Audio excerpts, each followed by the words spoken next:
Welcome to யாவரும் கேளீர். நான் உங்க பத்ரி பேசுறேன். இந்த தேர்தலில் 2026 சட்டமன்ற தேர்தலில் மக்கள் நீதி மையம் போட்டியிடாது அப்படின்னு நம்மவர் கமல்ஹாசன் அவர்கள் அறிவிச்சிருக்காரு. இந்த முடிவு சரியான முடிவு அப்படின்னு நான் நினைக்கிறேன். ஏற்கனவே நம்ம வீடியோலாம் நம்ம பேசும்பொழுது நம்ம 2 சீட்டோ 1 சீட்டோ நின்னா டார்ச்செட்டில் தான் நிற்கணும், நம்ம சின்னத்தில் தான் நிற்கணும். அப்படி இல்லைன்னா நம்ம இந்த தேர்தலில் போட்டி போடுறதே தேவையில்லை, வெளியிலேருந்து ஆதரவு கொடுக்கலாங்கிறது தான் நம்ம கருத்தாகவும் இருந்தது. ஸோ அதன்படியே அவர் ரொம்ப சரியான முடிவு எடுத்திருக்காரு. இது கட்சியில் எல்லா முக்கியமான ஆட்கள் எல்லாருமே நம்ம நின்னா டார்ச்செட்டில் நிற்போம், இல்லைன்னா போட்டி போட வேண்டாம் அப்படின்னு கருத்து சொல்லியிருக்காங்க.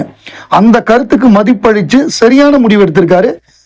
அதே நேரத்தில் மற்ற கட்சிகள் மாதிரி அவர் இங்கே கூப்பிட்றாங்க அங்கே கூப்பிட்றாங்க அந்த மாதிரி விஷயங்கள்லாம் பண்ணி அந்த கலாட்டாலாம் பண்ணலை, சீட்டு கூட வாங்கிறதுக்கான அந்த கலாட்டாலாம் பண்ணலை. ஸோ இது ரொம்ப ஒரு அருமையான முடிவு. அதாவது not ready to contest under DMK symbol, clear stand, no compromise on identity. அதாவது நாங்கள் நின்னா டார்ச்சர் தான் நிற்போம், உதயசூரியனில் நிற்க சொன்னாங்க, கம்மியான சீட்டு கொடுத்தாங்க. இது ரெண்டும் எங்களுக்கு ஏற்புடையதா இல்லை, எனக்கும் எங்கள் கட்சியினருக்கும் ஏற்புடையதா இல்லை. அதாவது 2 சீட்டு தரேன்னாங்க, உதயசூரியனில் நிற்க சொன்னாங்க, இது ரெண்டும் எங்களுக்கு ஏற்புடையதா இல்லை அப்படின்னு சொல்லிட்டாரு. அவர் கிளியராக அந்த பாயிண்ட்டை சொல்லிட்டு அதுக்காக அவர் வேற கூட்டணிக்கோ இப்போ கம்யூனிஸ்ட்லாம் முன்னாடி எப்படி பண்ணுவாங்கன்னா, நான் அந்த ஐடியா தான் நான் நினச்சேன், அப்படி தான் பண்ணுவார் அப்படின்னு. ஒரு 20 சீட்டில் மட்டும் நின்றுட்டு மீதி தொகுதிகளில் நாங்கள் திமுக கூட்டணிக்கு ஆதரவு தெரிவிக்கிறோம் அப்படின்னு சொல்லுவார்னு நினைச்சோம். நம்ம நினைச்சதோட ஒருபடி மேலே போய் ஒட்டுமொத்தமாக தேர்தலையே புறக்கணிச்சு ஆனால் திமுக கூட்டணிக்கு ஆதரவு தெரிவிப்போம் அப்படின்னு சொல்லியிருக்காரு. Never did drama like other parties. மற்றவங்க மாதிரி ட்ராமா பண்ணாமல், காங்கிரஸ் பண்ண மாதிரி கலாட்டா பண்ணாமல் அவர் திமுக கூட்டணிக்கே பண்ணிடுவோம் அப்படின்ட்டாரு. கன்ஃபியூஷன் இல்லாமல் ரொம்ப கிளாரிட்டியோட கடைசி நிமிஷத்தில் ஒரு குழப்பத்தை ஏற்படுத்தாமல் கரெக்டான ஒரு மெசேஜை வாக்காளர்களுக்கு கொடுத்துருக்காரு. ஸோ இன்றைக்கி இருக்கக்கூடிய காலகட்டத்தில் அவருடைய பொலிட்டிக்கல் மெச்சூரிட்டி, இந்த கரண்ட் கிரவுண்ட் ஸ்ட்ரென்த்து அப்படிங்கிறது சில சமயங்களில் நம்ம பின்வாங்கிறது கூட ஒரு வெற்றிக்கு காரணமாக இருக்கும். தேர்தலில் போட்டி போட்டு தான் நம்ம பலத்தை காமிக்கணும்னு இல்லை, நம்ம வெளியில் இருந்து கூட நம்ம யார் அப்படிங்கிறத காமிக்கலாம். நம்முடைய தியாகம் கூட மற்றவர்களுக்கு நம்முடைய கிரேட்னஸை புரிய வைக்கும். தமிழக முதல்வராக இருக்கட்டும், நம்ம விடுதலை சிறுத்தைகள் கட்சிகள் தலைவர் திருமாவளவனாக இருக்கட்டும், எல்லோருமே நம்மவர் கமல்ஹாசன் அவர்களுடைய தியாகத்தை பாராட்டியிருக்காங்க. RS பாரதி, முதல்வர் CM ஸ்டாலின் அவர்கள், அப்புறம் நம்ம திருமாவளவன் அவர்கள் எல்லாருமே பாராட்டியிருக்காங்க. நிறைய பாராட்டுறாங்க ஏராளமான பேர்கள். இது பெரிய விஷயம். நீங்கள் வேற சும்மா ஒரு 20 தொகுதியில் ஆளை நிப்பாட்டி இருக்கலாம், வேற என்ன வேணாலும் பண்ணியிருக்கலாம், ஒரு காரமாக பேட்டி கொடுத்து ஏதாவது ஒரு குழப்பத்தை ஏற்படுத்தியிருக்கலாம். ஆனால் பண்ணாமல் நேரடியாக அறிவாலய வாசல் அந்த இதிலேயே ப்ரெஸ் மீட்டை கொடுத்து CM மீட் பண்ணி அவர்கிட்ட சொல்லிட்டு போனதுங்கிறது சரியான ஒரு கிரேட்னஸ் அப்படிங்கிறாங்க. பிரச்சாரம் பண்ணுவார், இவரும் சொல்லியிருக்காரு, கமல்ஹாசன் அவர்களுடைய ஆதரவோடு தான் இந்த 2.0 இருக்கும், அவருக்கு நன்றின்னு சொல்லி தமிழக முதல்வரே சொல்லியிருக்காரு. ஒரே ஒரு வருத்தம் தான் என்னன்னா, காங்கிரஸுக்கு 4.27% ஓட்டு இருக்கு. 2021 சட்டமன்ற தேர்தலில் காங்கிரஸ் வாங்கினது 4.27, மக்கள் நீதி மையம் 2.62, CPI 1.09, CPM 0.85, விடுதலை சிறுத்தைகள் 0.99, தேமுதிக 0.43. 0.43 வாங்கினது தேமுதிகக்கு 10 சீட்டு கொடுத்தது திமுக காரங்களுக்கே ஷாக்கிங்காக இருக்குது, எப்படி இவ்வளோ கொடுத்தாங்க அப்படின்னு. பட் என்ன இருந்தாலும் தலைவர் சொன்னபடி திமுக கூட்டணி வெற்றி பெற நம்முடைய வாழ்த்துக்கள். முதல்வர் சொன்னபடி இது தியாகம்தான். கமல்ஹாசன் அவர்கள் பெருந்தன்மையோடு சொல்லலாம், இது தியாகம் அல்ல கடமை அப்படின்னு சொல்லலாம். ஆனால் தமிழக முதல்வர் சொல்கிறபடி இது தியாகம்தான். இதுக்கு உண்டான ஒரு மரியாதை, ஒரு கௌரவம் அவருக்கு நிச்சயமாக கிடைக்கும். நம்ம இனிமே முழு மூச்சா 100%, 90% நம்ம சினிமா, 10% பாலிடிக்ஸ் பேசிக்கிட்டு இருந்தோம். இனிமேல் முழு மூச்சா நம்ம 100% ஜாலியாக நம்ம சினிமா மட்டுமே பேசலாம். ஸோ இப்போ கல்கி செகண்ட் ஷெட்யூல் எப்போ ஆரம்பம்னு கேட்டிங்கன்னா, ஏப்ரல் 1 ஆரம்பிக்கிறாங்க.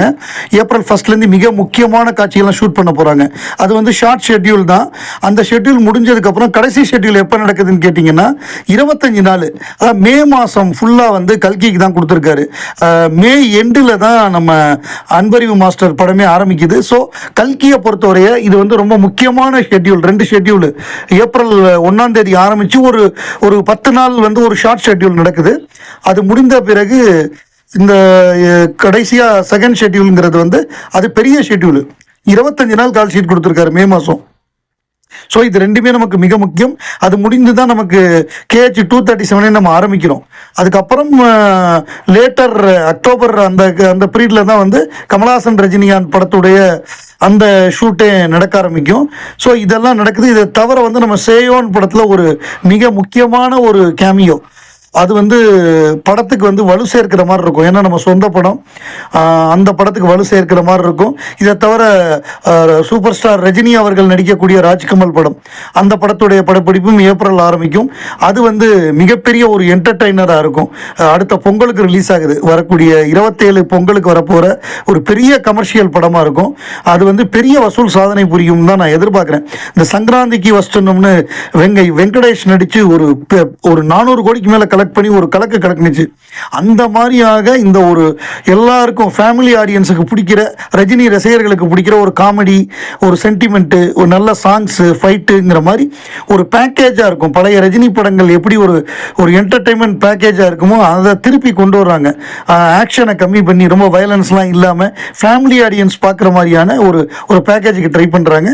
அது வந்து அந்த மாதிரியான ஒரு பேக்கேஜில் இருக்குன்னு எதிர்பார்க்கலாம். அதுவும் பெரிய வெற்றி படமாக அமையும். இயக்குனர்கள் வெறும் இயக்குனர்களாக இருக்கிற போது சிறப்பாக செயல்படுறாங்க. அவங்களே ப்ரொடியூசராக மாறும் பொழுது தான் இந்த சிக்கல் ஏற்படுது.